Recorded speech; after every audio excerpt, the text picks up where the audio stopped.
Meanwhile, Pakistanis are outraged by NATO strikes on their side of the border. The fourth strike in a week by coalition helicopters killed 3 members of Pakistan's border force.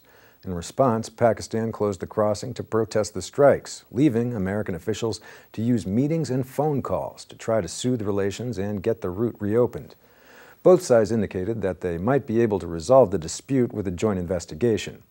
But the border closing and the exceptional series of strikes by piloted aircraft, as opposed to drones, signaled a general increase in tensions between Pakistan and the United States, already uncomfortable allies that are pursuing competing interests in the Afghan war. Scores of Islamic workers took to the streets of Karachi on October 1st in a demonstration to demand action over the reports of repeated cross-border incursions by NATO ISAF forces fighting in Afghanistan.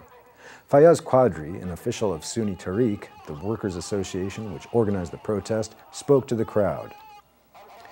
In the past few days, NATO forces have attacked Pakistani forces and martyred 3 soldiers. We condemn this, and we want to ask the Organization of the Islamic Conference to remove its blinders, gather some courage, and take some action against this.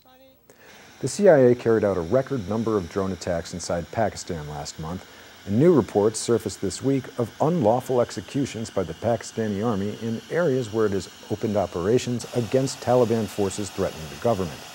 The blocked supply route is used to move aviation fuel to NATO aircraft in Afghanistan. This past week, up to 30 tankers carrying supplies for NATO troops in Afghanistan were set ablaze in 2 attacks by unidentified assailants in Shikarpur in Sindh province. The Pakistani Taliban claimed responsibility for at least one of them and vowed to launch more. The Pakistani government indicated that the cross-border strikes were more than it could bear without protest. Pakistani Interior Minister Rahman Malik said, quote, "We will have to see whether we are allies or enemies."